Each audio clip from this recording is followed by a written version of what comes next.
नमस्कार, आदाब, बहुत बहुत स्वागत आप सभी का। आप देख रहे हैं खास कार्यक्रम नजर और नजरिया। मैं हूं आपके साथ बुशरा खानम फहद। वक्त पर लगातार सुप्रीम कोर्ट में सुनवाई चल रही है। कल भी हुई, परसों भी हुई और आज भी चल रही है। और अगर आज भी सुनवाई मुकम्मल नहीं होती है तो ये कल और भी जारी रह सकती है। और उसके बाद क्योंकि छुट्टियों पर जाना है, समर वेकेशन जो है वो शुरू होनी है और उसके बाद सैटरडे संडे यानी कि कल का आखिरी दिन है। अगर आज मुकम्मल नहीं होता है, लग तो ऐसा रहा है कि आज कोई फैसला आ सकता है, लग ये रहा है कि इस पर अंतरिम रोक लगाई जा सकती है। लगातार जिरे बहस जो है वो दोनों पक्षों की तरफ से की जा रही है।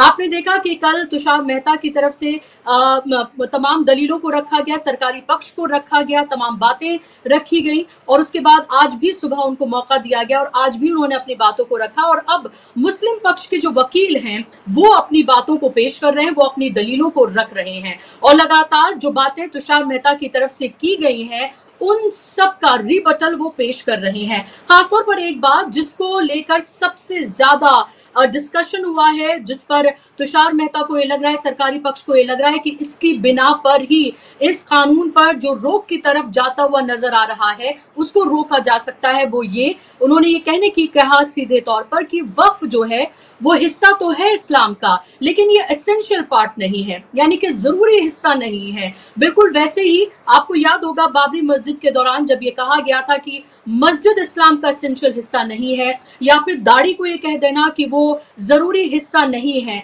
बिल्कुल इस तरह से आप इसको समझें कि ज़कात जो है वो इस्लाम के 5 पिलर में से एक है, वो जरूरी हिस्सा है। लेकिन अगर आपके पास इतना पैसा नहीं है कि आप ज़कात ना दे सकें तो जाहिर सी बात है ये आपके लिए जरूरी नहीं है। एक पक्ष ज़कात देता है, दूसरा पक्ष ज़कात लेता है। हज ये एसेंशियल पार्ट है, जो 5 पिलर से उनमें से एक है। लेकिन अगर आपके पास इतना पैसा नहीं है कि आप हज पर ना जा सकें तो ये आपके लिए एसेंशियल नहीं है। दान इस्लाम का सबसे महत्वपूर्ण हिस्सों में से एक है, जिसमें ज़कात आता है, जिसमें सदका आता है, जिसमें किसी भी फॉर्म में आप दान देते हैं और अल्लाह की राह में आप दान देते हैं। और वक्फ इसका एक बहुत महत्वपूर्ण हिस्सा है। वो इसलिए आप ऐसे समझिए कि मेरे पास एक प्रॉपर्टी है, मैं उस प्रॉपर्टी को अल्लाह के नाम पर दान करना चाहती हूँ, तो इसमें सरकार कौन होती है ये बताने वाली मुझे कि मैं इसे कैसे, किस फॉर्म में और किस तरह से इसको दान करूं। सरकार अब ये भी चेक करेगी कि मैं 5 साल से मुसलमान हूँ या प्रैक्टिसिंग मुस्लिम हूँ या फिर नहीं। ये कैसे तय किया जाएगा कि मैंने 5 वक्त की नमाज पढ़ी या ना पढ़ी, मैंने शराब पी या फिर नहीं पी, इस तरह की बातें सरकार कैसे चेक करेगी। तो साफ तौर पर ये सरकार की नीयत पर एक बड़ा सवाल खड़ा करता है। और यही वजह है कि कपिल सिब्बल ने जब इसकी शुरुआत की तो शुरुआत में ही उन्होंने कहा कि जो वक्फ की संपत्ति है उसको कब्जाने का पूरा ये प्लान है, जो कानून लाया गया है, ये सीधे तौर पर जो धार्मिक आजादी है उसमें हस्तक्षेप करता है, उसमें इंटरवीन करता है। मैं कैसे, किस तरह से अपने धर्म को फॉलो करता हूं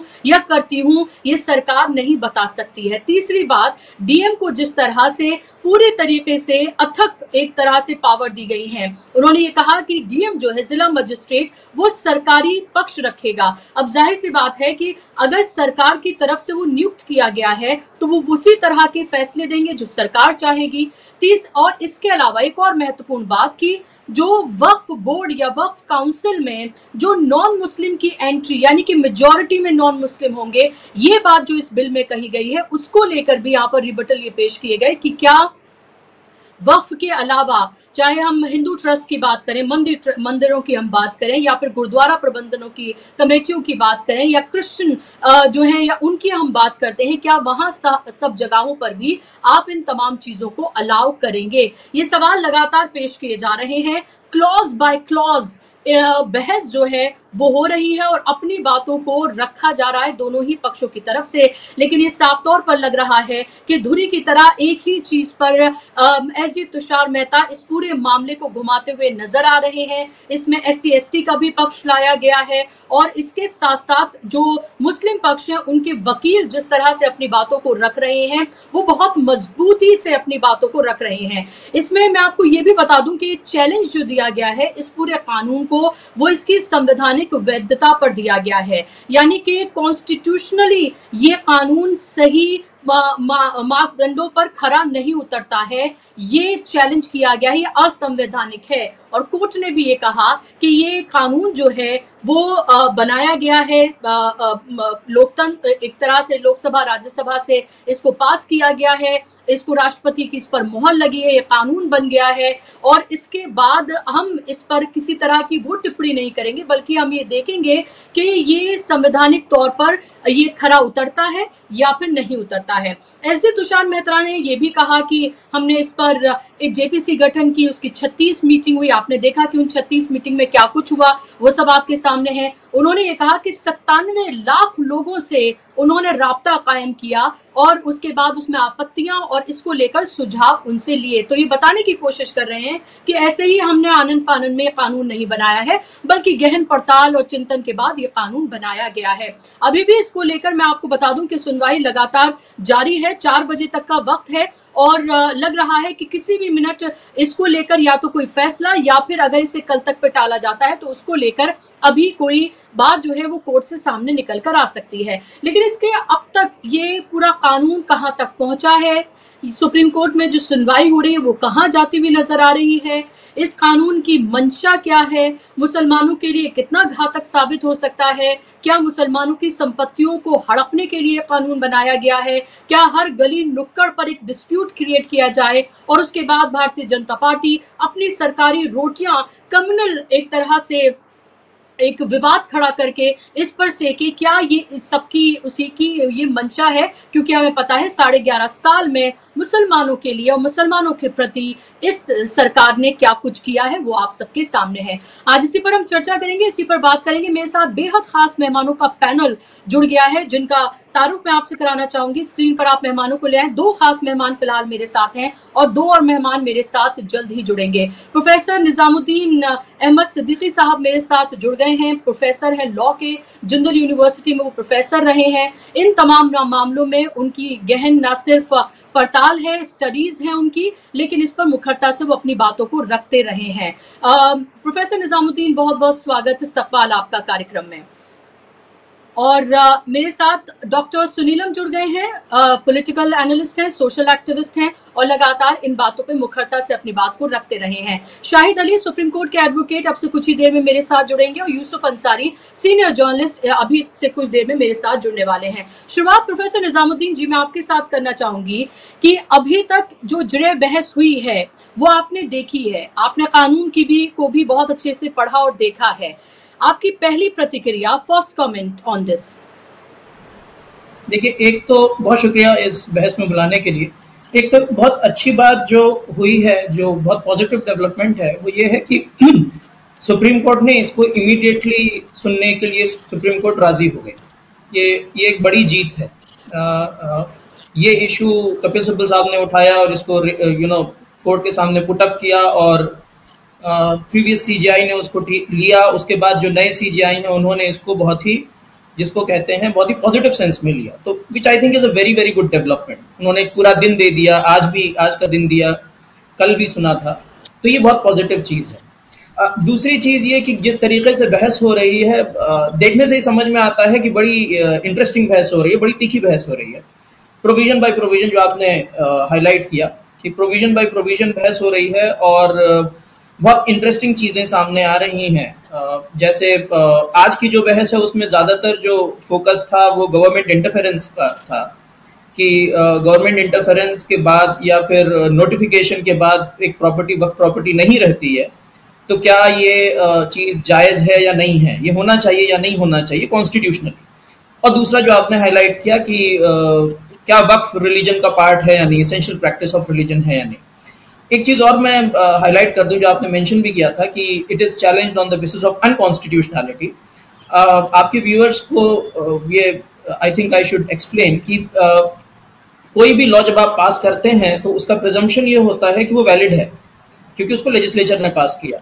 तो उस लॉ को चैलेंज जो है वो आप कॉन्स्टिट्यूशनल बेसिस पे ही करते हैं। There is actually no other ground on which you challenge it. तो इसलिए जो ग्राउंड होगा वो अनकॉन्स्टिट्यूशनैलिटी का ही होगा और ये बहस जो होगी वो इसी डायरेक्शन में अनफोल्ड करेगी। जी बिल्कुल, लेकिन निजामुद्दीन साहब मैं आपसे ये समझना चाहती हूँ, जो दलील दी जा रही है, 2 बातें इसमें।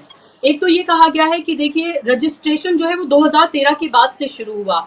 अचानक ये कहा जा रहा है कि 1600% से ज्यादा की जो है वो इसमें वृद्धि, बल्कि शायद 16,000 का आ गया कि इस तक की वृद्धि जो है इसमें देखी गई है।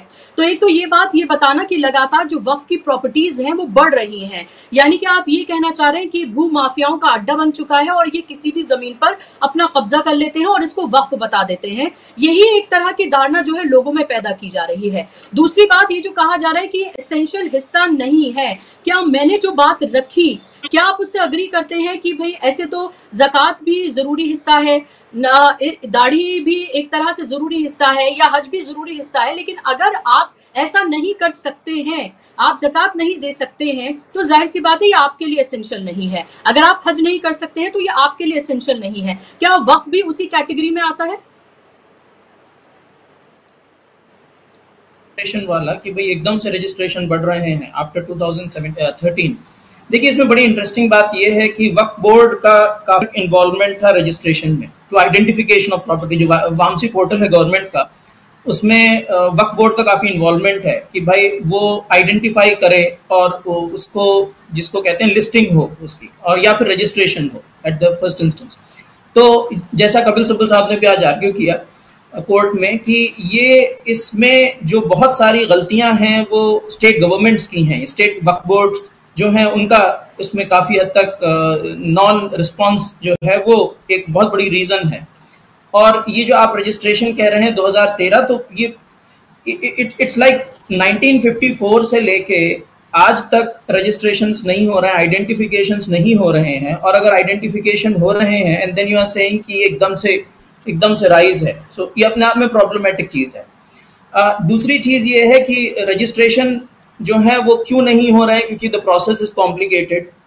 उसलिए भी नहीं हो रहे हैं क्योंकि the government is involve, the government is not willing, तो there are many reasons behind it. तो ये कहना कि साहब एकदम से ये राइज हुए, ये सही अपनी जगह नहीं है। अच्छा, दूसरी बात जो आपने कही कि whether it is essential part of religion और नॉट, इसमें एक दो चीज पहले मैं वाजे कर दूं कि लोगों को ये समझना जरूरी है। In fact I think supreme court should also kind of समझना चाहिए उसको भी ये बात कि जो कोई भी फेथ होता है उसका एक ट्रेडिशन होता है, फेथ का एक ट्रेडिशन होता है, और वो फेथ का ट्रेडिशन इंडिविजुअल प्रैक्टिस से डिफाइन नहीं होता है ना, कि किसी ने दाढ़ी रखी है किसी ने दाढ़ी नहीं रखी है, ये इसकी बेसिस पे दाढ़ी डिसाइड नहीं होगी। कोई नमाज पढ़ रहा है या कोई नमाज नहीं पढ़ रहा है, या कोई नमाज घर में पढ़ रहा है या कोई नमाज मस्जिद में पढ़ रहा है, इससे फेथ का ट्रेडिशन डिसाइड नहीं होता। फेथ का ट्रेडिशन जो है वो अपना उसका खुद का एक तरीका होता है कि उसको टेक्स्ट को कैसे इंटरप्रेट किया है, उसके स्कॉलर्स ने कैसे इंटरप्रेट किया है, और कम्युनिटी एज ए होल ने उसको कैसे देखा है। So that is how the tradition of a faith is understood. It is not understood किसी सिंगल इंडिविजुअल की प्रैक्टिस पे। पहली चीज तो ये। दूसरी चीज ये कहना कि waqf is not part of religion, ये गलत है। वजह उसकी ये है कि from the very beginning community ने हमेशा इसको रिलीजन का पार्ट माना है।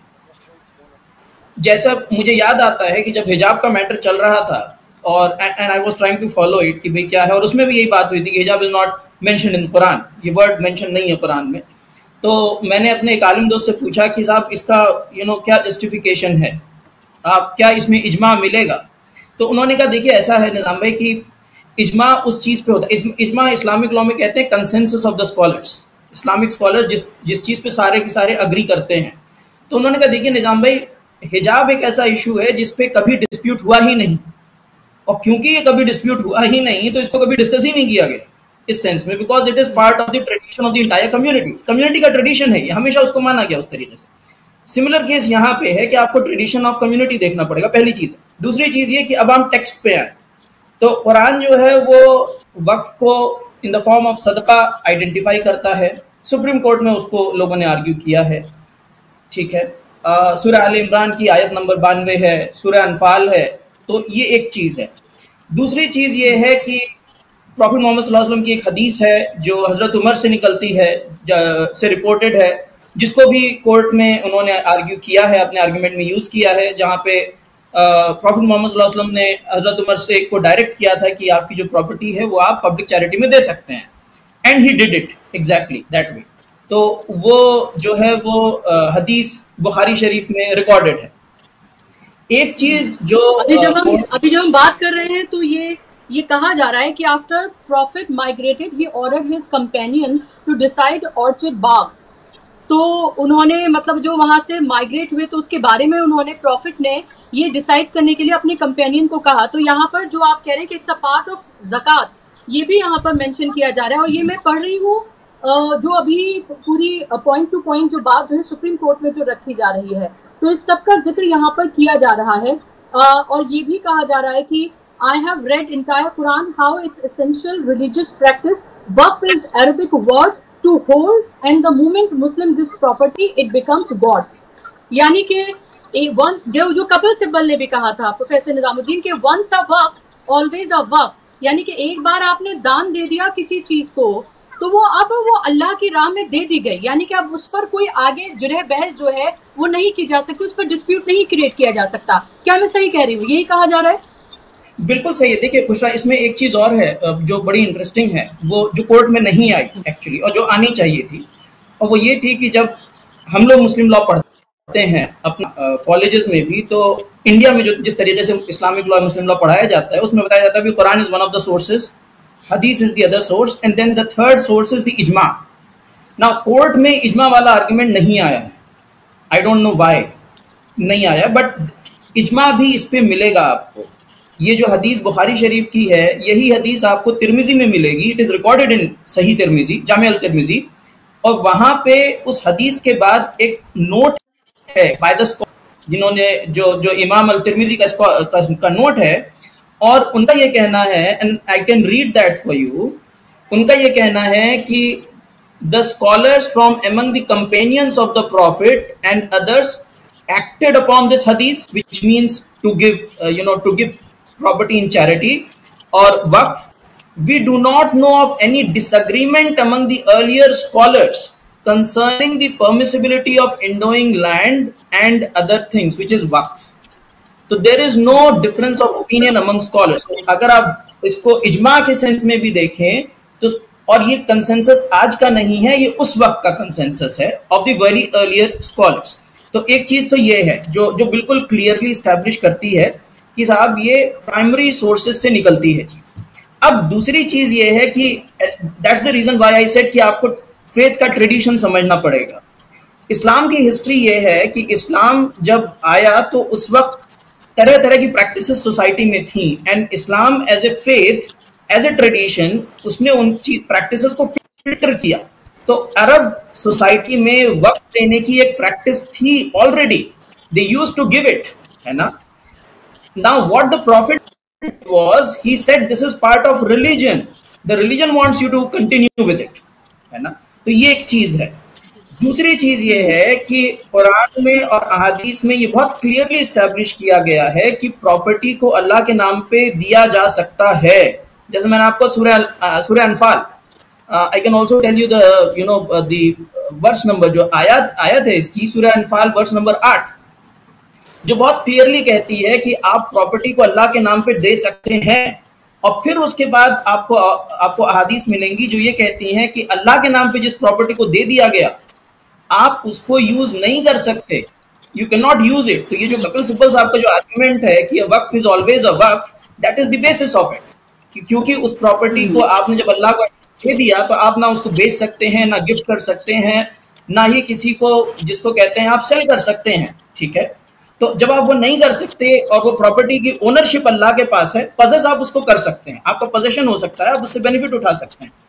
और आप उस प्रॉपर्टी को अगर यूज करते हैं, अगर आप उस प्रॉपर्टी को अपने बेनिफिट के लिए लेते हैं, the religion says you can not do it, you will be punished for it. तो इसका मतलब ये है कि एक प्रॉपर्टी आपने दे दी तो आपको वक्त ही रहेगी, उसको आप चैलेंज नहीं कर पाएंगे। ये इसका जो है वो अंडरस्टैंडिंग।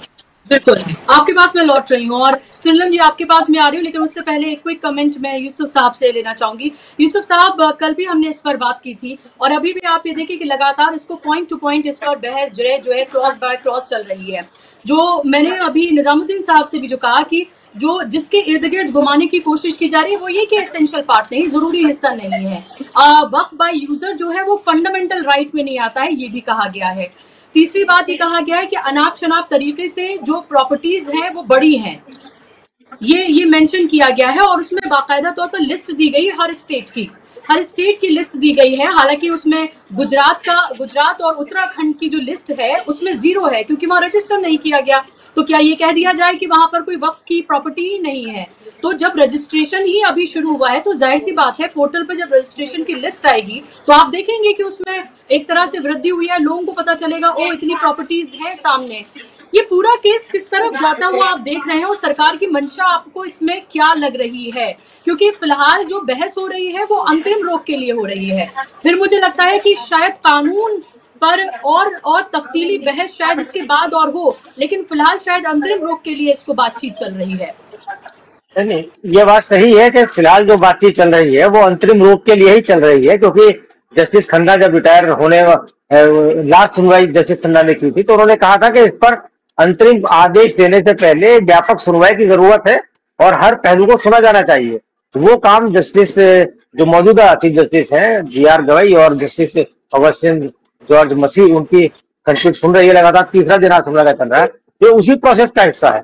दूसरी बात, जो सरकार की तरफ से दावा किया जा रहा है कि जब 2013 के बाद बेतहाशा वक्फ की प्रॉपर्टी बढ़ी है, तो सरकार को यह भी डिटेल बतानी चाहिए कि जो वक्फ की प्रॉपर्टी बढ़ी है उनमें कितनी मस्जिदें हैं, कितने मदरसे हैं, कितने दरगाहें हैं, कितनी खानकाहें हैं, उनका मतलब प्राइस क्या है, उसकी वजह क्या है। देखिए, मैं आपको बता दूं, एक्चुअली होता क्या है कि मुस्लिम समाज में जैसे मस्जिद वो जमीन खरीद के बनाई जाती है।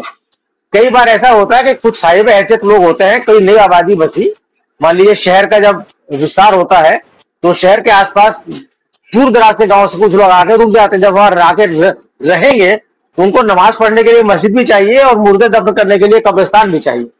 तो अगर कुछ साहिब हैसियत लोग होते हैं तो वो अपनी कोई 100, 200, 150, 250 गज जमीन का टुकड़ा जमीन के लिए मस्जिद के लिए दे देते थे कि यहाँ मस्जिद बनेगी। उसके बाद वो कमेटी बना देते थे। कई जगह ऐसा होता है कि जिसने मस्जिद दी है, मस्जिद की बनाई है, वो मस्जिद पर एक तरह से अपना मेंटेनेंस करता है और उसके बाद आने वाली जो पीढ़ियां होती हैं उनका इंटरेस्ट होता नहीं होता तो कमेटी बन जाती है। 2013 के बाद जब ये वक्फ कानून में संशोधन हुए थे, उसके बाद ये हुआ कि लोगों ने सोचा कि भाई अब हम इस मस्जिद को वक्फ करा लें। मुसलमानों की जमीन थी, किसी ने एक आदमी ने दे दी, बाद में रख रखाव के लिए इसका कर लीजिए या कम पड़े तो और जगह खरीद लीजिए। तो उस प्रोसेस की वजह से बहुत सारी प्रॉपर्टी वक्फ में रजिस्टर्ड हुई है। इसका मतलब ये नहीं है कि वक्फ बोर्ड ने किसी और की जमीन कब्जा ली है, ये कतई मतलब इसका नहीं है। या बहुत सारे लोगों ने, मान लीजिए एक शहर के आसपास के इलाके में नए 100, 150, 250 घर आ गए। अब उनके यहाँ जब किसी का इंतकाल होगा तो कहाँ मुर्दे दफनाएंगे, अपने मैयत कहाँ दफनाएंगे? उसके लिए 10, 20, 15, 20 लोग मिलकर एक कब्रिस्तान की जमीन खरीदते हुए कब्रिस्तान हमारे यहाँ होंगे। अब उसका प्रोसेस शुरू हुआ कि भाई इसको वक्फ हम करा लेंगे तो ये मुकम्मल हो जाएगा। तो एक ये वजह है जिसकी वजह से वक्फ की प्रॉपर्टी बढ़ी, क्योंकि लोगों में अवेयरनेस भी आई है कि अगर हम इसको वक्फ बोर्ड में दर्ज करा लेते हैं तो उसके बीच में ये भी पॉलिसी आई थी, जैसे उत्तर प्रदेश में था कि भाई MLA फंड से कब्रिस्तान की बाउंड्री कराई जा सकती है। तो उस चक्कर में बहुत सारे लोगों ने कब्रिस्तान, जो निजी कब्रिस्तान थे, लोगों के 10 लोगों ने मिलकर अगर खरीदे तो निजी कब्रिस्तान हो गए, लेकिन उनका यूज तो कब्रिस्तान के तौर पे हो रहा है ना। तो बाद में लोगों ने उसे वक्त में दर्ज करा लिया, तो उसके जो बेनिफिट होते हैं वो लेने के लिए। इसका यह कतई मतलब नहीं है साहब वक्फ बोर्ड ने कोई सरकारी जमीन कब्जा ली है। जिन पर जो सरकार की नीयत जो है, मैंने कल भी कहा था कि सरकार की नीयत इन संशोधन से बिल्कुल साफ है कि सरकार जो है वक्फ की बहुत सारी प्रॉपर्टीज पर कब्जा करना चाहती है, गैर कानूनी तरीके से उन पर डिस्प्यूट खड़ा करके करना चाहती है। हो सकता है किसी जमाने में कोई जमीन किसी सरकार ने कब्रिस्तान के लिए छोड़ दी हो, जैसे शमशान के लिए छोड़ दी जाती है, कब्रिस्तान के लिए भी छोड़ दी गई होगी। हो सकता है कहीं कोई मस्जिद के लिए जमीन छोड़ दी गई हो। तो आज सरकार कहती है कि साहब वो हम ले लेंगे वापस। जो भी निजामुद्दीन साहब बता रहे थे और जो कपिल सिब्बल साहब ने जो तर्क दे रहे हैं कि एक बार अगर कोई जमीन वक्फ हो गई तो हमेशा वक्फ रहेगी, ये आज का तर्क नहीं है, ये सुप्रीम कोर्ट किया है, ये डिसीजन है। मुझे नाम ध्यान नहीं आ रहा, शायद 98 का डिसीजन है, 98 का कोई डिसीजन है, उसमें हुआ था कि एक बार कोई जमीन वक्फ हो गई तो वक्फ रहेगी। इसकी मिसाल आप इस तरह समझ लीजिए कि मान लीजिए मेरे दादा के पास कोई जमीन थी, उन्होंने कब्रिस्तान के लिए वो जमीन दे दी। मुझे पता चला था मेरे दादा ने इतनी कीमती जमीन दी, उसके आसपास से कोई हाईवे गुजर गया, तो अब मैं कहूँ साहब मैं तो मेरे दादा ने गलती से दे दी थी, अब मैं करूंगा तो मैं नहीं कर सकता हूँ। उस वक्त वो वक्त हो चुकी तो वक्त हो चुकी है। तो उस तरह की चीज प्रैक्टिस को रोकने के लिए ये किया गया है। तो इसको लेकर के जो सुप्रीम कोर्ट में चला, दूसरी बात जो सबसे इंपॉर्टेंट बात है, जो कल भी इस पर डिस्कशन हुआ था, एसेंशियल पार्ट जो कहा जा रहा है ये सरकार का समझ लीजिए आखिरी हथियार है। मुसलमानों से रिलेटेड, मुसलमानों की रिलीजियस प्रैक्टिस से रिलेटेड कोई भी मैटर जब जब सुप्रीम कोर्ट में गया है तो उसे मामले को इसी कसौटी पे परखा गया है कि क्या ये इस्लाम का एसेंशियल पार्ट है या नहीं है। सरकार की तरफ से तुषार मेहता ने खुद यह बात कही है कि वक्फ एक इस्लामिक कॉन्सेप्ट है, लेकिन ये इस्लाम का पार्ट नहीं है। तो इसका क्या मतलब हुआ? इस्लाम का अगर आप इस्लाम के एसेंशियल पार्ट की बात करेगा, एसेंशियल पार्ट है, तो उसको लेकर के निजामुद्दीन साहब बताएंगे कि क्या क्या 5 एसेंशियल पार्ट है।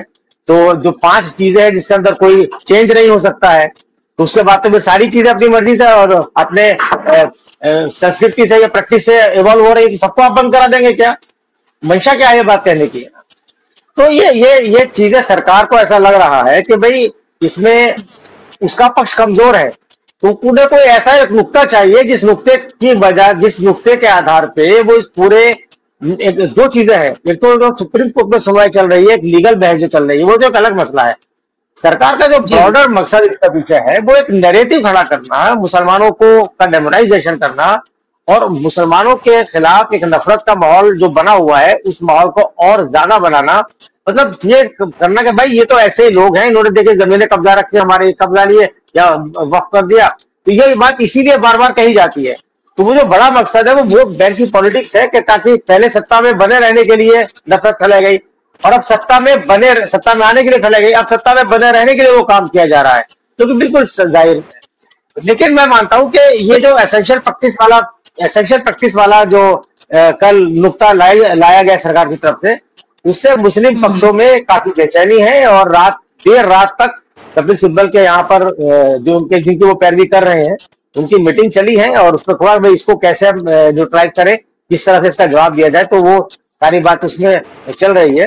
बहरहाल एक संवैधानिकता की कसौटी पे सुप्रीम कोर्ट कसेगा और क्या नतीजा होगा ये तो अभी नहीं कह सकते हैं। क्या इंट्रीम रोक भी लगेगी कि नहीं लगेगी इसके बारे में भी पक्की तौर पर नहीं कह सकते हैं। लेकिन कुल मिला के ये कह सकते हैं कि एक ये मसला बड़ा हो रहा है और इससे अवेयरनेस भी फैली, लोगों को भी वक्त के बारे में पता चल रहा है, वक्त के बारे में लोग जो जानना चाहते हैं वो स्टडी भी कर रहे हैं और बहुत सारी चीजें इसको निकल करके आ रही है। फिर ये सरकार नहीं कह सकती है कि साहब अगर वो एसेंशियल पार्ट नहीं है तो हम उसे लागू नहीं करेंगे। बिल्कुल यूसुफ साहब, आ रही हूँ मैं आपके पास और डॉक्टर श्रीलम आपकी इजाजत से मैं शाहिद अली साहब के पास जाऊंगी क्योंकि वो अभी इस मामले में वो वकील भी हैं और सुप्रीम कोर्ट में ही थे, तो मैं अपडेट उनसे ले लूं कि शाहिद अली साहब आपका इस्तकबाल कार्यक्रम में। और आपसे मैं ये सवाल पे पूछना चाह रही हूँ कि अभी तो कार्रवाई पूरा जो प्रोसेस है ये चल रहा है, सुनवाई चल रही है। कल तो हमने देखा था कि 4 बजे के आसपास वाइंड अप कर दिया गया था, आज के लिए इसको कह दिया गया था। अब क्या लग रहा है आपको, आज जो पॉइंट्स रखे गए हैं, कल जो तुषार मेहता ने बात रखी, आज जो सुबह रखी, उसके बाद रिबटल जो पेश किए जा रहे हैं, क्या किस तरफ जाता हुआ आप इस पूरे मामले को देख रहे हैं? बहुत शानदार रिबटल रहा, बहुत सेटिस्फैक्टरी रिबटल रहा हर पॉइंट का। जो यूसुफ अंसारी साहब का भी अभी एक वो था, हर चीज पर, हर जितने भी उन्होंने बात करी, दरअसल क्या है कि गवर्नमेंट ऑफ इंडिया का जो तर्क है ना वो बेसिकली तर्क नहीं है, कुतर्क ज्यादा है और कुतर्कों का जवाब कुछ नहीं होता है। हमारी तरफ से जो तर्क हैं उनका कोई जवाब ही नहीं है, यानी तर्क का कोई वितर्क सरकार ने नहीं दिया है और सरकार का तो कुतर्क है। अब जैसे कुतर्क में एक बात ये थी कि एसेंशियल प्रैक्टिस नहीं है, इसने आर्टिकल 25 का वो नहीं ले सकते, जबकि जेपीसी की रिपोर्ट में खुद सरकार ने ये बात कही है कि वक्फ सिर्फ इस्लाम का कॉन्सेप्ट है और ये इस्लाम के अंदर ही है। तो जब जो जेपीसी जिसने शुरुआत इस बात की करी वो ये बात कहती है कि इस्लामिक कॉन्सेप्ट है, इस्लाम का है, रिलीजन का पार्ट है, तो उसके बाद में कैसे कह सकते हैं रिलीजियस पार्ट नहीं है। दूसरी बात, सरकार ने अपने काउंटर एफिडेविट फाइल किया कोर्ट के अंदर, उसमें भी ये बात कही कि साहब रिलीजन का पार्ट है और जो लोग मुस्लिम्स हैं वो लोग इसमें अपनी प्रॉपर्टी को अल्लाह सुब्हानहू व तआला को दान देते हैं। तो जब जो प्रॉपर्टी मुसलमानों ने नबी करीम सल्लल्लाहु अलैहि वसल्लम के उस आदेश पर, उस सुन्नत को पूरा करते हुए दी जिसमें उन्होंने कहा कि माइग्रेट किया मदीना के लिए कि साहब अपनी प्रॉपर्टी को अल्लाह ताला को दान दीजिए, इसके बेनिफिट इस्तेमाल हो सकते हैं, इसका मालिक अल्लाह सुब्हानहू व तआला बन जाएगा। तो ये सारी चीजें आप अंदाजा करिए कि इनकी हिमाकत देखिए जो इन्होंने आर्गुमेंट कोर्ट के अंदर दिया, रिलीजन का ये बेसिक पार्ट नहीं है, इंटीग्रल पार्ट नहीं है, एसेंशियल पार्ट नहीं है, ये खुद जेपीसी की रिपोर्ट में है, खुद इनके काउंटर एफिडेविट में है। तो उसके कॉन्ट्ररी जाकर के कोई चीज ऑनरेबल कोर्ट के अंदर कह रहे हैं, तो बेसिकली इसका कोई इम्पैक्ट नहीं होने जा रहा है, क्योंकि आपने जो लिखित में दिया हुआ है आप उसके अगेंस्ट आर्गुमेंट कर ही नहीं सकते। तीसरी चीज ये कि जब जो वक्फ एक्ट है उसको आप बना इस बात पर रहे हो कि साहब मुसलमानों ने जो अपनी प्रॉपर्टी दान दी है उनका क्या कोई रिलीजियस इस्तेमाल हो सकता है, नहीं हो सकता। अब यहाँ पर जो सरकार का जो दलील है वो ये है, क्या है दलील, कि साहब हम इनके वक्फ के रिलीजियस मामलों में हस्तक्षेप नहीं करेंगे। तो ये कहना कि रिलीजियस मामलों में हस्तक्षेप नहीं करेंगे मतलब क्या आप मानते हो कि रिलीजन का पार्ट है? आप यही तो कहते हो ना, हम सिर्फ एडमिनिस्ट्रेटिव पार्ट में हस्तक्षेप कर रहे हैं, एडमिनिस्ट्रेशन में हम लोगों को घुसा रहे हैं, मैनेजमेंट में हम लोग घुसा रहे हैं, हम रिलीजियस पार्ट को टच नहीं करेंगे। और तो शाहिद साहब मतलब आपको रोकते हुए मैं ये आपको बता रही हूँ कि अभी बहस जो है वो पूरी हो गई है और निर्णय को सुरक्षित रख लिया गया है, यानी कि वक्फ कानून पर ऑर्डर जो है वो रिजर्व कर दिया गया है। इस वक्त की ये अहम और बड़ी खबर अपने दर्शकों को मैं ये बता दूं कि लगातार जो इंतजार कर रहे थे कि इस पे क्या होगा, तो बहस जो है ये हम कह सकते हैं कि दोनों पक्षों की बहस जो है वो पूरी हो चुकी है। अब निर्णय का इंतजार है, उसको रिजर्व कर दिया गया है। शाहिद साहब, अब बहस पूरी होने के बाद ही मैंने ज्वाइन किया, उससे पहले मैंने ज्वाइन नहीं किया था, तो ये रिजर्व कर लिया है, ये बड़ी अच्छी बात है कि 3 दिन की मशक्कत के बाद में, उससे पहले भी बहस इसके अंदर हुई, ये रिजर्व किया गया। रिजर्व होने पे हमें उम्मीद ये है कि ऑर्डर इंशाल्लाह जो सच है उसके फेवर में आएगा। और सच क्या है?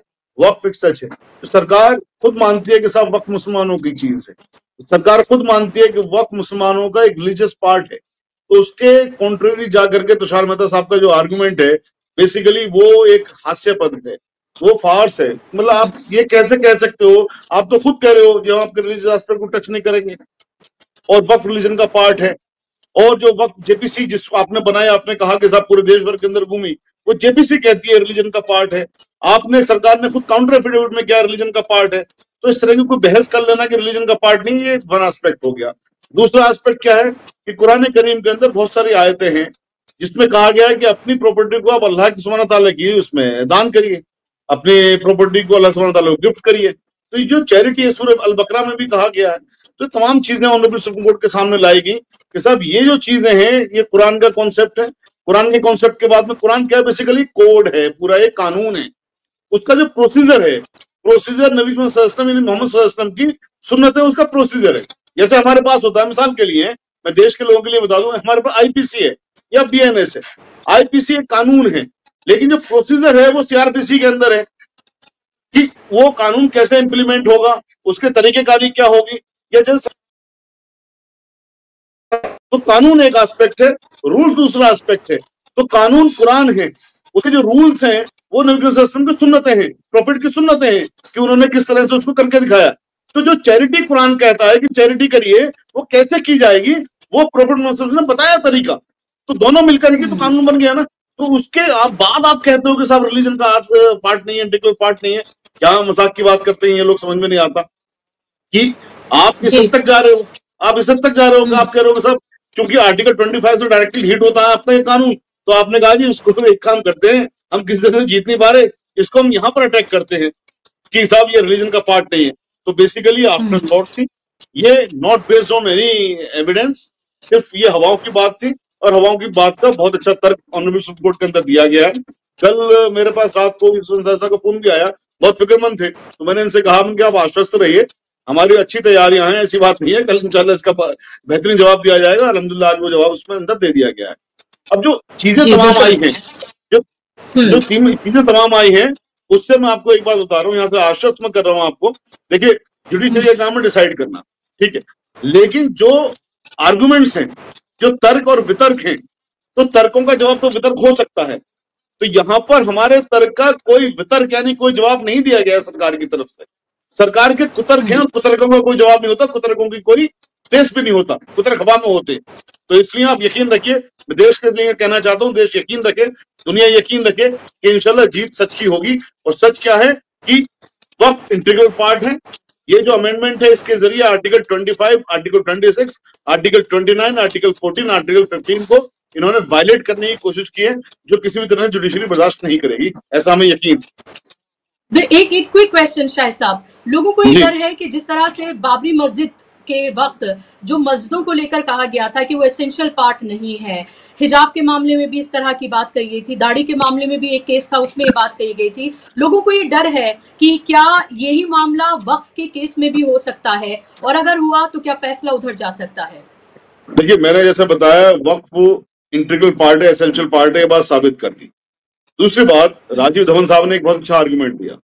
उन्होंने कहा कि आर्य समाज में मंदिरों का कॉन्सेप्ट नहीं है, तो मंदिर भी फिर हिंदुइज्म का इंटीग्रल पार्ट नहीं है, तो क्या मंदिर हटाएंगे क्या सारे देश के अंदर से? तो ये जो चीजें हैं कि आप कहते हो कि साहब कोई चीज लिखी हुई नहीं है, जैसे मस्जिद के लिए आपने कह दिया इंटीग्रल पार्ट नहीं है, उसमें कुरान करीम में जो आयत है, जो चैप्टर नंबर 15 में है कि साहब पूरी जमीन में आप कहीं भी नमाज पढ़ सकते हो, तो ये जो चीज है, जो मंदिर है, मंदिर में मंदिर का जो कॉन्सेप्ट है वो हिंदुइज्म के अंदर नहीं है।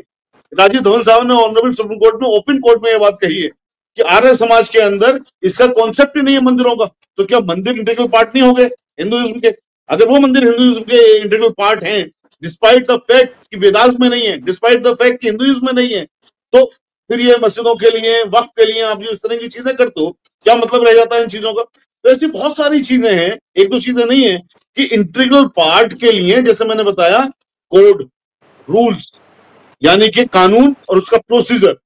कानून में अगर एक अल्फाज नहीं है, इसका मतलब ये नहीं है वो नहीं है, क्योंकि प्रोसीजर पूरी तरह डिफाइन कर दिया है प्रोफेट मोहम्मद सल्लल्लाहु अलैहि वसल्लम के प्रोसीजर ने, जो उन्होंने बताया कैसे वक्फ होगा, कैसे हजरत फारूक आए, कैसे नबी करीम सल्लल्लाहु अलैहि वसल्लम ने अपनी खुद के बागात को वक्फ किया, तो जो वहां से कॉन्सेप्ट आया, क्या उसके तरीकेकार है, दोनों चीजों को आप मिला करके देखेंगे, अलग अलग करके नहीं देख सकते हैं। अलग मिलाकर देखने में ही पूरे का पूरा मजहब बनता है, वही पूरे का पूरा आर्टिकल 25 हमको संरक्षित करता है। जी बिल्कुल, तो निर्णय को सुरक्षित रख लिया गया है, रिजर्व कर लिया गया है, सुनवाई पूरी हो गई है। आपने देखा कि पहले सीजीआई खन्ना जो थे, उनकी बेंच के सामने जो 3 जजों की बेंच थी, 2 बार तब इस मामले को तब रखा गया था, फिर उसके बाद उनकी रिटायरमेंट के बाद इसको सीजीआई गवाई की बेंच को, जो कि 2 जजेस की बेंच है, उसको ट्रांसफर किया गया था। और आज तीसरा दिन है इस पूरे मामले को लेकर। हमने पूरा देखा कि जुड़े बहस जो है, point two point, clause two clause जो है वो रखी गई। बहुत इंटरेस्टिंग ये पूरी बहस थी और बहुत इंटरेस्टिंग था इसको सुनना, और ये भी सुनना कि ये भी देखना कि जो बेंच थी सुप्रीम कोर्ट की, वो उसके लिए कितना मुश्किल रहा होगा कि कैसे एक एक चीज को उनको सुनना, उसके रिबटल्स देना। तो जाहिर सी बात है कोई आसान मामला नहीं था, और इस पूरे मामले को सुनकर अब फैसले को सुरक्षित रख लिया गया है, जिसका इंतजार हम सबको होगा। आपका पहला कमेंट डॉक्टर सुनीलम, आपने तमाम जो पैनलिस्ट हैं उनको भी सुना, और इसके अलावा जो सरकार की मंशा है उसके बारे में भी आपको पता है, हम इस पे पहले भी बात कर चुके हैं। ये सुरक्षित अब फैसला रख लिया गया है। कहाँ जाते हुए आप इस पूरे मामले को देख रहे हैं, पूरी जुड़े बहस जो हुई है सुप्रीम कोर्ट में और सरकार की मंशा, इसको कैसे देखते हैं आप? बहुत शुक्रिया बुशरा जी। पहली बात तो ये कि बहुत शानदार बहस हुई है, और यहाँ पर भी बहुत अच्छे विद्वत्तापूर्ण जो आपके पैनलिस्ट हैं, बहुत बढ़िया उन्होंने बात रखी है। मुझे लगता है सरल शब्दों में रखी है, दर्शकों को पूरी बात समझ में आ गई होगी। मैं इसमें केवल इतना जोड़ना चाहता हूं कि असल में अंतरिम आदेश होना है, तो मुझे ऐसा लगता है कि इसको आगे बढ़ाने के अलावा, मतलब जो एक मियाद दी थी कि भाई हम इसके ऊपर जो है अपनी चर्चा अभी जारी रखेंगे, इसके ऊपर स्टे कायम रहेगा, मुझे लगता है कि ये करना ही पड़ेगा।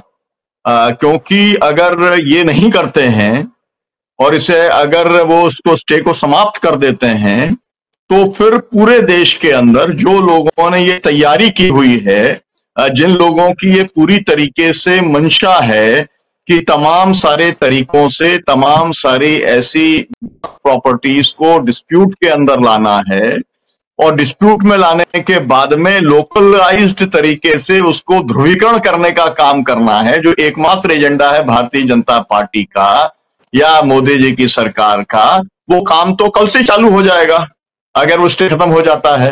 तो मुझे एक तो बात मुझे ऐसी लगती है कि जो आदेश की बात है, मैं कोई ओवरऑल बड़े नहीं कह रहा, जो हमारे एक्सपर्ट हैं वो ज्यादा बात, मैं ना तो वकील हूं और ना मैं उस तरीके से संविधान का विशेषज्ञ हूं, लेकिन मुझे उसके रिपरकशन मालूम है कि अगर जो है इसके ऊपर रोक खत्म कर देते हैं, तो उससे कल ही से पूरे देश के अंदर तमाम सारी चीजें ऐसी खुल जाएंगी, ये वाली बात। दूसरी बात यह है कि जो अभी हमारे जो विद्वान साथी हैं उन्होंने जो बात बोली है, वो मुख्य तौर पर ये है कि आप इस्लाम का क्या हिस्सा है नहीं है ये आप तय करेंगे, जबकि उन्होंने बताया है कि पहले से एक तरीके से सब चीजों के ऊपर एक सहमति बनी हुई है। सरकार भी उसको चैलेंज नहीं कर रही है, कोई भी चैलेंज उसे नहीं कर रहा है, लेकिन आप जो है यहाँ पर सरकार के वकील होकर के तो सरकार की पोजीशन से अलग जाने का काम तो आप कर नहीं सकते, लेकिन आप कर रहे हैं। और उसका मकसद केवल और केवल ये है कि आप इस डिस्प्यूट के अंदर एक सुप्रीम कोर्ट को गुमराह करने का काम करना चाहते हैं। अब सुप्रीम कोर्ट गुमराह होता नहीं होता वो तो जो है जो कुछ आएगा उससे पता चलेगा।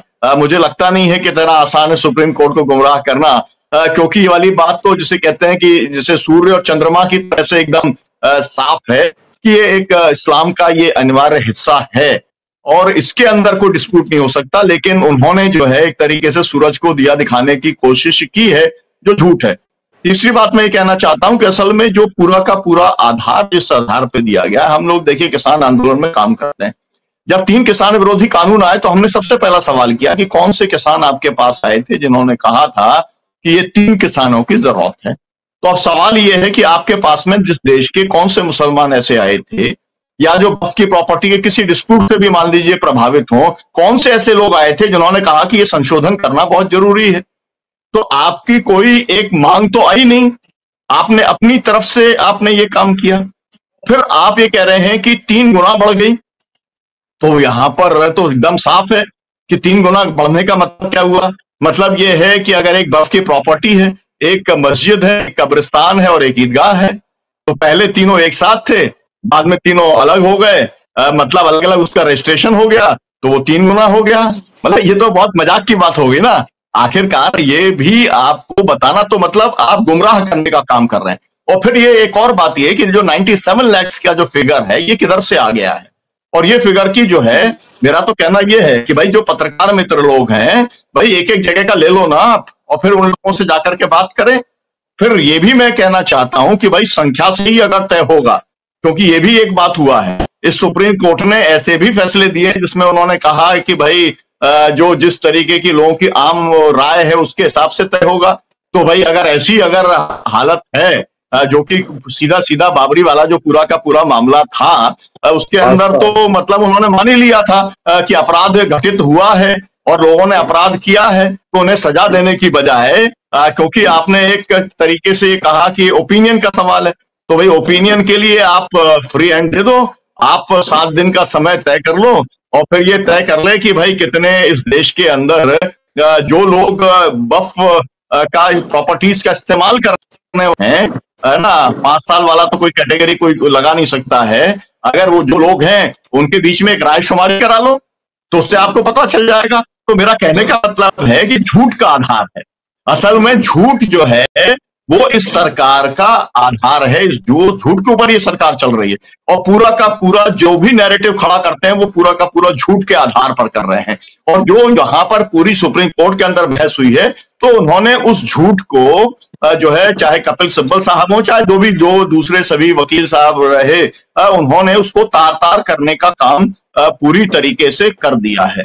और ये वाली बात तो मैं कहना चाहता हूं कि कलेक्ट्रेट वाला मामला तो एकदम क्लियर हो गया ना, कलेक्टर जो है उसको अधिकार नहीं दिया जा सकता। मुझे लगता है कि इस बारे में एक अब वो बात की क्लैरिटी हो गई है कि कलेक्टर के हाथ में तो नहीं छोड़ा जा सकता, क्योंकि कलेक्टर सरकारी आदमी रहता है और वो तो एक एक चीज के अंदर जो है सरकार के पक्ष में जाएगा और वो पूरी मतलब सरकार की मंशा के मुताबिक करेगा। तो उसके अंदर किसी और को जोड़ दिया जाए, कोई एक और मतलब उसके अंदर अथॉरिटी बना दी जाए, ये वाला सवाल। दूसरा एक जो है कि जो गैर मजहब के लोगों को जोड़ने का सवाल, मुझे लगता है कि वो भी ऑलमोस्ट जो है डिस्कशन के बाद में सेटल हो गया है कि इस तरीके का नहीं हो सकता, क्योंकि पूरे देश में या दुनिया में इस तरीके का नहीं होता है कि आप एक रिलीजन के अंदर दूसरे रिलीजन के लोगों को आप डाल करके और आप उसको प्रभावित करने का काम करें। तो कुछ चीजें तो हुई हैं, लेकिन इसके साथ में जो सबसे बड़ा मसला था, वो सबसे बड़ा मसला तो इस बात को लेके था कि जो वक्फ की प्रॉपर्टीज हैं 200-500 साल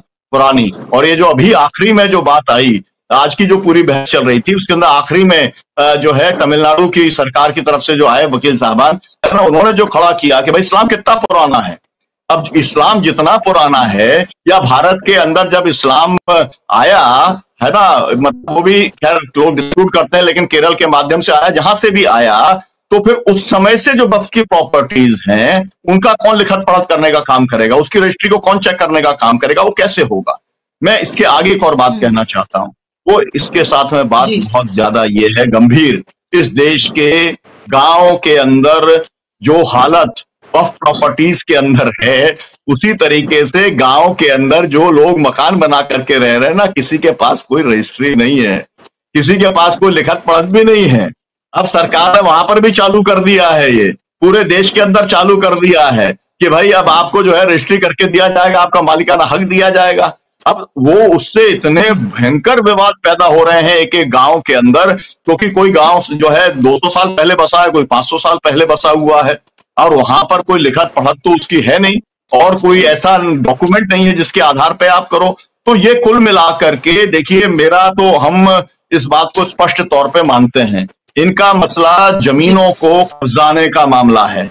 ये पूरा का पूरा मामला, जैसे किसानों की जमीन को कब्जाने के लिए 3 कानून लाए थे, उसी तरीके से वक्फ का ये जो संशोधन है, ये मुसलमानों की जमीनों को कब्जाने का मसला है, कॉरपोरेट को देने का मसला है, क्योंकि तमाम सारी जो प्रॉपर्टीज हैं वो शहर के बीचों बीच वो प्रॉपर्टीज हैं, और उनकी कीमत करोड़ों और अरबों रुपए के अंदर है। और कुल मिलाकर के इनका ये है कि आप इस तरीके का करो तो एक काम तो ये भी हो जाएगा कि आप एक तरीके से द्वितीय श्रेणी का नागरिक भी आप बना लोगे, हर चीज के अंदर आप डिस्प्यूट कर दोगे, डर पैदा करने का काम कर दोगे, भयाक्रांत कर दोगे लोगों को, लोग अपना जीवन बचाने के लिए, सुरक्षित रहने के लिए उसके अंदर छोड़ के चल दें, इस तरीके की आप स्थिति करोगे। और फिर उसके बाद में जैसा इन्होंने किया है ना, फिर उसके बाद में आप उन प्रॉपर्टीज को कॉर्पोरेट को सौंपने का काम करोगे। तो मुझे लगता है कि ये जो लड़ाई है, अब ये लड़ाई को सड़क पर लड़ा जाना चाहिए। जैसे नागरिक संशोधन कानून को लेकर के आज तक सेटल नहीं हो पाया,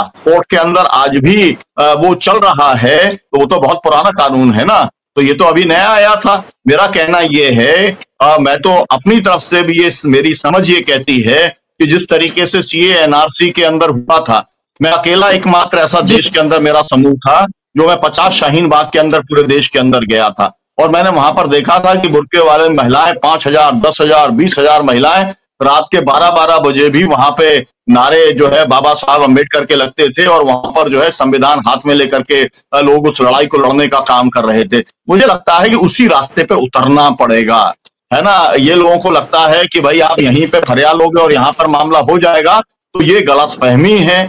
वो किस खुशफहमी में नहीं रहना चाहिए।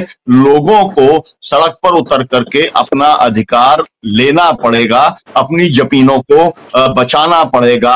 जो अतिक्रमण करने की कोशिश, एक तरीके से जो निजता का सवाल है, जो कि एक बहुत बड़ा सवाल है, और भारत का संविधान जो इजाजत देता है कि आप किसी भी अपने मजहब के अंदर आप आस्था आप रख सकते हैं, ये सीधा सीधा उसके ऊपर जो है उसको असर डालने का ये पूरा का पूरा मामला है। तो इस निष्ठा के अधिकार को बचाने की भी ये देश की बहुत बड़ी लड़ाई है।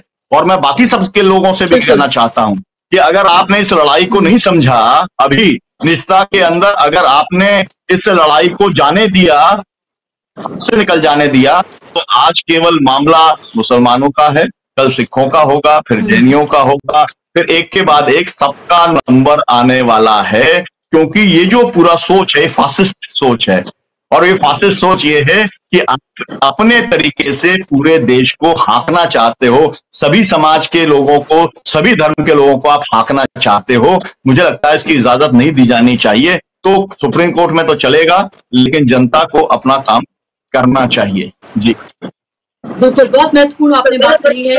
ये फासिस्ट सरकार है और ये अपने तरीके से हर किसी को हाँकना चाहती है। आपके धार्मिक जो मसले मसाइल हैं जिसमें आपको पूरा अधिकार है, और ये कॉन्स्टिट्यूशन इसका अधिकार देता है कि आप जिस भी तरीके से चाहें उसको आप मान सकते हैं, अपना सकते हैं, उसकी प्रैक्टिसेस को कर सकते हैं। उस सब पर सीधे तौर पर ये हमला है। और सवाल ये कि बार बार इसको सेक्युलरिज्म की ओर नहीं उड़ाया जा रहा है, सेक्युलरिज्म की बात बार बार की जा रही है। तो सवाल ये है कि सिर्फ ये मुसलमानों तक फिर क्यों सीमित है? क्यों नहीं फिर मंदिर ट्रस्ट या फिर गुरुद्वारा या फिर चर्चों या फिर जैनियों के जो मंदिर हैं या उसी तरीके से और बौद्ध या दूसरे मजाहिब के जो इसी तरह के ट्रस्ट हैं उन पर क्यों नहीं लागू होता है? इसे मुसलमानों पर ही लागू क्यों होता है? क्यों आप चाहते हैं कि गैर मुस्लिमों की एंट्री इसमें कराई जाए? ये बड़े सवाल हैं। और लास्ट में एक छोटे छोटे कमेंट्स में तमाम लोगों से, और निजामुद्दीन साहब आपसे शुरुआत कि ये जो मामला है पूरा, ये जाहिर सी बात है अब तो सुरक्षित रख लिया गया, इंतजार होगा कि क्या कुछ कोर्ट की तरफ से इसको लेकर निर्णय आता है।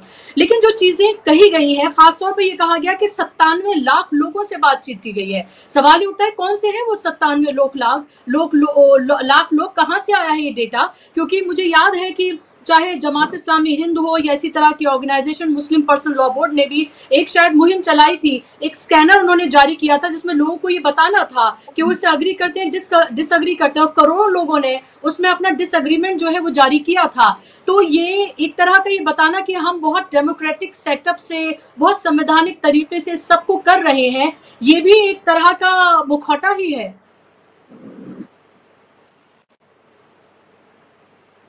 आज ही मैं वापस आया हूँ। बेंगलोर में जमात इस्लामी का प्रोग्राम था और वो भी वक्फ के ऊपर था, उन्होंने मुझे बुलाया था। तो जमात इस्लामी है, जमीयत उलमा हिंद है, पर्सनल लॉ बोर्ड है, जो मुस्लिम ऑर्गेनाइजेशन हैं जिन्होंने मुस्लिम्स को रिप्रेजेंट किया है खासतौर पे इन इश्यूज पे, दे हैव बीन नेग्लेक्टेड। उनका जो रिप्रेजेंटेशन है, उनका जो ओपिनियन है, जिस तरीके से उसको यूसीसी की डिबेट में नेग्लेक्ट किया गया, उसको यहाँ भी नेग्लेक्ट किया गया।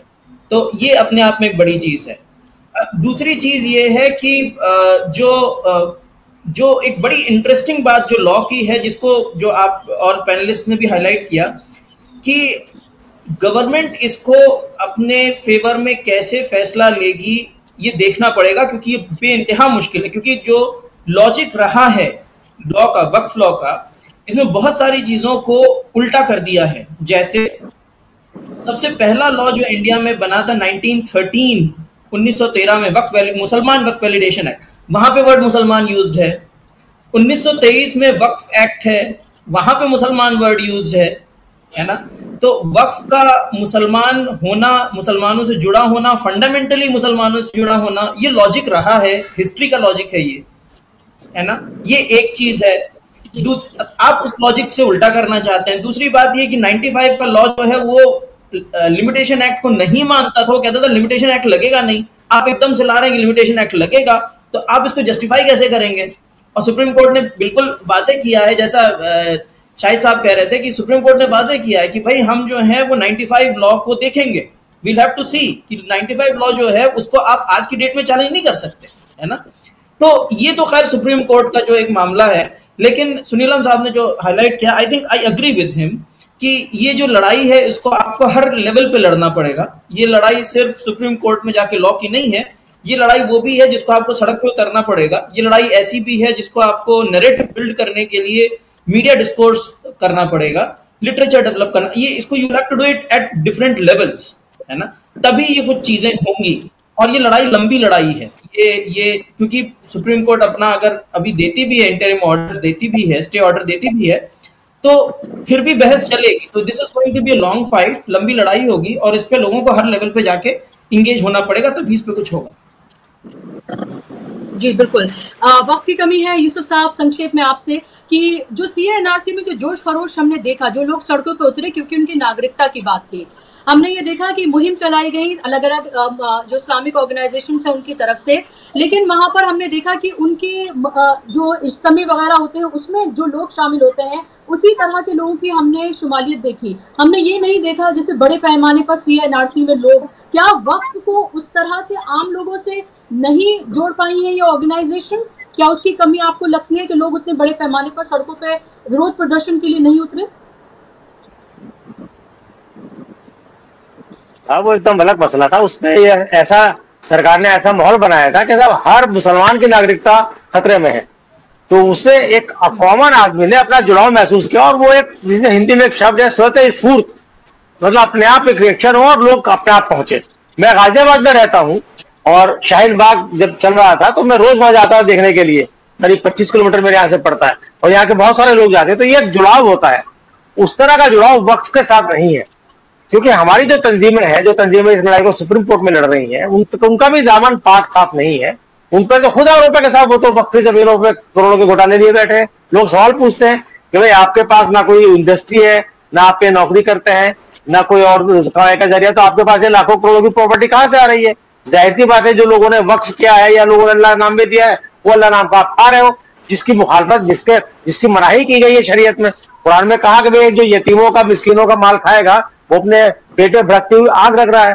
तो ये वजह है कि ये कॉमन आदमी के साथ इसका जुड़ाव नहीं है, और कॉमन आदमी अभी भी नहीं समझ पा रहा कि भाई मेरा इससे क्या, मतलब मैं इसके लिए क्यों खड़ा हो जाऊंगा, क्या ऐसे हो जाएगा। तो ये एक बड़ी, इसे कह सकते हैं कि भाई बड़ी विडंबना है, अनफॉर्चुनेट सिचुएशन है, क्योंकि फर्क पड़ेगा तो सबके ऊपर फर्क पड़ेगा। अगर मान लीजिए कम्युनिटी की बड़े इदारे छीनते हैं या नुकसान होता है, ये एक अलग बात है कि वक्त की प्रॉपर्टी जो है जिसका इस्तेमाल किया जाना चाहिए पब्लिक वेलफेयर के लिए, कुरान शरीफ में 5 या 6 जगह जिक्र आया कि फस्तबीकुल खैरात आप कीजिए, दूसरी कौमों से ह्यूमन वेलफेयर के कामों में होड़ कीजिए, और उसी में मुसलमान सबसे पीछे है। तो सबसे पीछे क्यों है? क्योंकि हमने अपने दिमाग का इस्तेमाल उस तरफ किया ही नहीं जिस तरफ हमें जो करने का हमें हुक्म दिया गया है। तो ये एक बड़ा गैप है लीडरशिप पे सोचने का और कॉमन आदमी के सोचने का। तो इस गैप को मिनिमाइज करने की जरूरत है, और उसके लिए निजामुद्दीन साहब ने कहा कि भी हर मोर्चे पर लड़ाई लड़नी पड़ेगी। बिल्कुल, हर मोर्चे पर लड़ाई लड़नी पड़ेगी, साफ तौर पर दिख रहा है, क्योंकि अगर अंतरिम रोक लग भी जाती है इस पर, तो ये कानूनी लड़ाई शाहिद साहब लंबी चलने वाली है। ये यहाँ पर रोक लगेगी, लेकिन उसके बाद फिर से किस तरह से इसकी शुरुआत होने जा रही है, ये थोड़ा सा अगर आप संक्षेप में समझा पाए। देखिए, रोक तो लगी हुई है ऑलरेडी, लेकिन जो आपका सवाल है वो बहुत अच्छा सवाल है। 2013 में अमेंडमेंट हुए, वक्फ ट्रिब्यूनल का कॉन्सेप्ट आया, उसके बावजूद भी वक्फ ट्रिब्यूनल नहीं बने हिंदुस्तान भर में। 2017 में हमने पिटिशंस लगाई ऑनरेबल दिल्ली हाई कोर्ट में, ऑनरेबल सुप्रीम कोर्ट में, उसके बाद में ट्रिब्यूनल्स बने। तो जो कानून है उसका इम्प्लीमेंटेशन कहाँ है? जो प्रॉपर्टियां, जो जैसे मैंने बताया कि साहब भारत की सरकार ने एक्वायर कर ली, वो प्रॉपर्टियां रिवर्ट नहीं हुई। 990 वक्त प्रॉपर्टियां दिल्ली में कब्जा करके बैठे, 990 प्रॉपर्टियों के खाली करने के ऑर्डर्स के बाद में स्कीम क्या है एक्ट की के साथ एसडीएम वहां पर पुलिस लेकर के जाएगा, खाली नहीं हो रही है।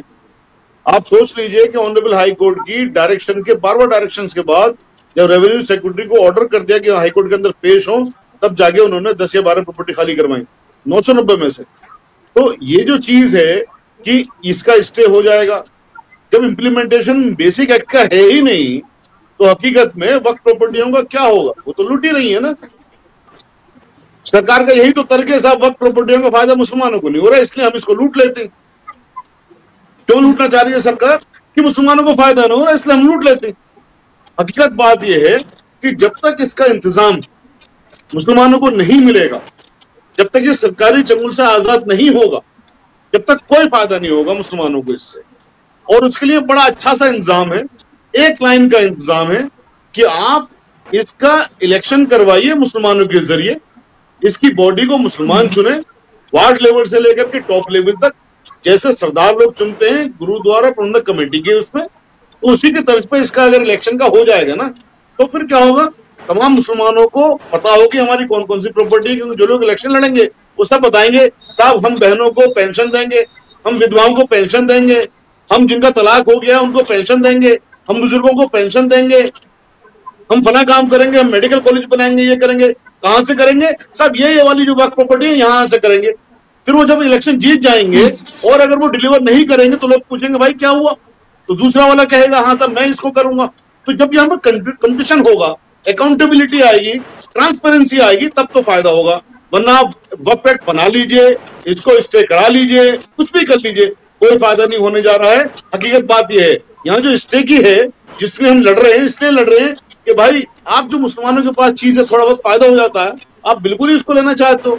ये कौन सा तरीका हुआ कि साहब इसका चूंकि फायदा नहीं पहुंच रहा है इसलिए हमें दे दीजिए। 2 बिल्लियों की लड़ाई में कि साहब बिल्लियां आपस में लड़ रही हैं, तीसरा आगे उसको खा के चला गया, व्हाट इज नॉनसेंस। तो हम उस चीज के लिए लड़ रहे हैं कि आज नहीं कल, कल नहीं परसों हमारी मांग कभी तो कोई सी सरकार मानेगी, कभी तो कोई सी सरकार मानेगी कि इसका मैनेजमेंट मुसलमानों का हाथ में दिया जाएगा, वक्त को आजाद करा जाएगा सरकारी चंगुल से।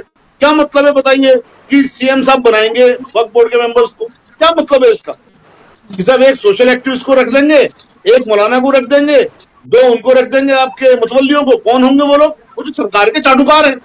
तो चाटुकारों से हम उम्मीद करते हो कि पब्लिक के लिए काम करेंगे, मुसलमानों के लिए काम करेंगे? असली बीमारी वो है। ये एक बीमारी उस बीमारी में से निकल के आई कि साहब फायदा नहीं हो रहा था, हम खा लेते, उसके लिए हम लड़ रहे। लेकिन उसके लिए हमारी लड़ाई कि इसका हक मुसलमानों को मिले। 2013 से देश भर के अंदर इतने ज्यादा मैंने इसमें कॉन्फ्रेंसेस किए हैं, इतनी ज्यादा मैंने इसके अंदर मीटिंग्स की हैं। हैदराबाद के अंदर मैं गया हूँ, पूना के अंदर मैं गया हूँ, महाराष्ट्र में गया हूँ, बंगाल में गया हूँ, सब जगह गया हूँ, और सब लोगों ने ये कहा कि अरे इतना अच्छा कॉन्सेप्ट है, हमारा ये फायदा हो सकता है। अब सोचिए ना, मैं वक्फ प्रॉपर्टियों की एनुअल रेंटल इनकम से मैं दावे के साथ कह रहा हूं, हर साल अकेले दिल्ली की अगर मैं बात करूं, हर साल एम्स से अच्छा हॉस्पिटल खोल दूंगा मैं, हर साल दिल्ली यूनिवर्सिटी से अच्छी यूनिवर्सिटी बना दूंगा मैं, हर साल रेंटल इनकम से। कितने लोगों को रोजगार मिलेगा? देश को रोजगार मिलेगा ना, खाली मुसलमानों को तो नहीं मिलेगा। पढ़ेंगे, इलाज सभी का होगा ना, तमाम लोगों का इलाज होगा, खाली मुसलमानों को तो नहीं होगा। जैसे हरियाणा के अंदर इंजीनियरिंग कॉलेज खोला वक्फ बोर्ड ने, उसका फायदा देश को मिलता है ना, देश के लोग उसके अंदर पढ़ते हैं ना, एम्प्लॉयमेंट देश को मिला हुआ है ना। तो ये चीज क्यों नहीं होती? ये सवाल मेरा हमारे बड़ों से भी है, ये सवाल मेरा हमारे उलेमाओं से भी है, जो लोग वक्त पर कब्जा करके बैठे उनसे भी है, सरकार से भी है, अपने हिंदू भाइयों से भी है, जो भी वक्त पर कब्जा करके बैठी। भाई इस बात पे आप क्यों नहीं आवाज उठाते? इसका हक मुसलमानों को मिले, कोई नहीं उठाता इस बात पे। अफसोस, अफसोस। तो जो आपका सवाल है उसका जवाब यही है कि इससे कोई ज्यादा फायदा नहीं होगा सिवाय इसके कि सरकार इसको नहीं ले पाएगी। लेकिन इसका फायदा मुसलमानों को अगर चाहिए तो सरकार के कम से कम ये कान पे चूर रेंग जाए कि साहब, मैंने अपनी पिटीशन में भी दिया, जेपीसी में मैंने ये बात दिया। मैं हकीकत में बता रहा हूं आपको बुशरा जी कि तमाम एमपीओ के पास जो इसके मेंबर हैं, सबके दरों पे गया हूं मैं कि भाई इस कॉन्सेप्ट को सुन लो, आप क्यों नहीं यहाँ पर मोदी जी से कहते ये बात कि इसके अंदर अप्लाई करवा दे। लेकिन चूंकि इंटेंशन खराब है, वो तो जो बात है भाई साहब की कि साहब ले करके ना अपने धरना सेठों को देना चाहते हैं, किसानों को नहीं ले सके कि साहब ये तो कमजोर है, इनको तो हम धर्म के आधार पर एक तरफ कर ही देंगे, तो कोई देश भी इनके साथ में नहीं आएगा, तो जब इनकी छीन लेती। तो ये पूरी की पूरी चीज है हकीकत में, उनको दो लोगों को, दो बिजनेसमैन को सेटिस्फाई करने के लिए ये सारी चीजें हो रही है अनफॉर्चुनेटली। बिल्कुल, आपने बहुत महत्वपूर्ण बात कही है और मुझे लगता है कि जो पूरी कॉन्वर्सेशन हुई है उसका सबसे महत्वपूर्ण हिस्सा जो है आपने यहाँ पर रखा है। एक लाइन में बस, क्योंकि ऑलरेडी वक्त ऊपर हो चला है, डॉक्टर सुनीलम, अगर ये ठंडे बस्ते में जाता है तो इसके क्या नताइज, और अगर नहीं जाता है तो क्या रिपरकशंस? देखिए, ठंडे बस्ते में तो सरकार नहीं जाने देगी, क्योंकि वो पोलराइजेशन की, पॉलिटिक्स की मास्टरी रखती है अपने पास, तो उसके पास में ये